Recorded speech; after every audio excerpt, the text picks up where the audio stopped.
Isolated,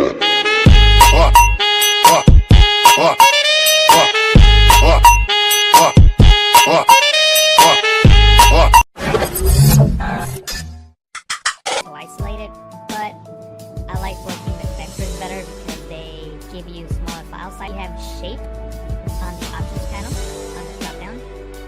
Click on one corner and click on the next. Hold the space bar. Now the color of the shape really doesn't matter, so I'm just gonna make it red just so that you can see it. There it is, red. What I'm gonna do now is enable the layer of the snow border. I'm gonna click and drag her up to the top of the layers panel, and I'm also gonna double tap here on the zoom tool just so we can see the image at 100%. And actually, now that I'm looking at it at 100%, I'm actually going to right click on it and choose fit on screen so that I can see the entire field. And notice that my selection is not very accurate. You shouldn't spend too much time at this moment. If you select an area like this part here that is obviously not going to be part of the selection, I'm going to hold Alt, Option on the Mac, click and drag just to refine that selection just a little bit more. This brush selected, I can click and drag here on the hair, and hopefully we'll get a better selection. Now, it didn't do that good of a job here, so I'm just going to leave it like this for now, and then I can come back with the brush tool and fix that in a moment. So I'm going to press OK, click on the brush tool, paint with white in areas that I want to keep. So I'm just going to paint with white in these areas here.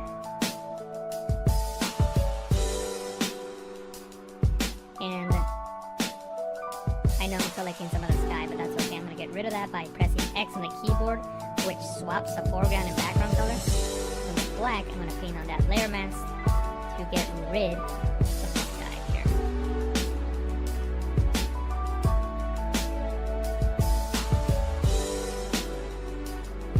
And I'm not going to take the time to do so now.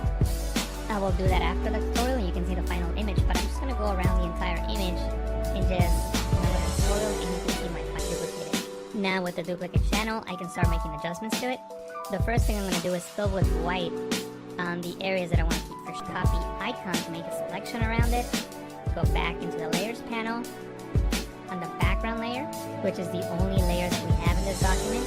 And notice now the floor is no longer there.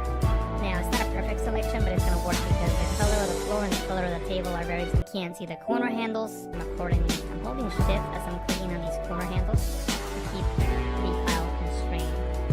The angle is not really matching my scene, so I'm going to right click on it and choose flip horizontal. And from here I can match the scene a little bit better. And I can even distort it if I want to. Maybe right click on it and choose distort just to get a better perspective of the scene that we're working with. Maybe something like this. Right click, fit the screen. Then I'm going to press the V on the keyboard to get the move tool, and maybe I can move it around if I need to. And I'm going to click on the new group icon to create a new group. I'm going to click and drag this snow layer in there. I'm going to collapse it, and now it's in that group. Next, I'm going to hold Alt, Option on the Mac, and click on the layer mask icon to create a black layer mask which hides everything.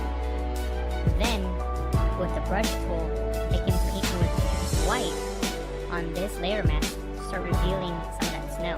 So I'm going to use the bracket keys in the keyboard as I work to increase and decrease the size of my brush. So I'm just painting with white, just bringing in some of that snow.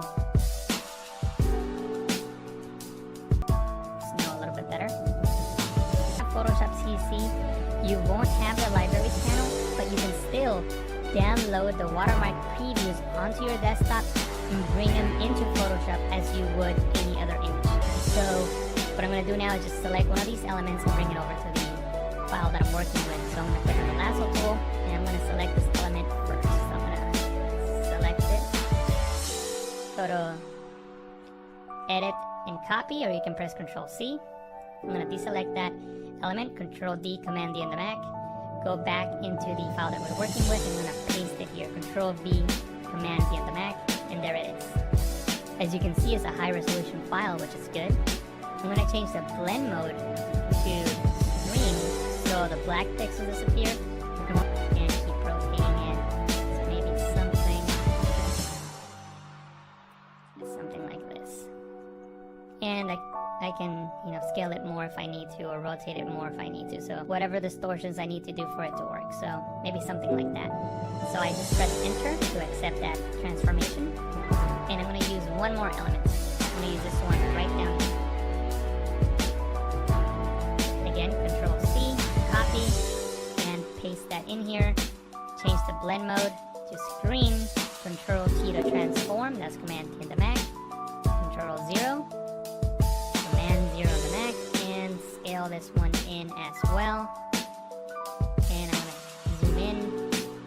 And here, we can of course create a selection around the black area to isolate it. But I like working with vectors better because they...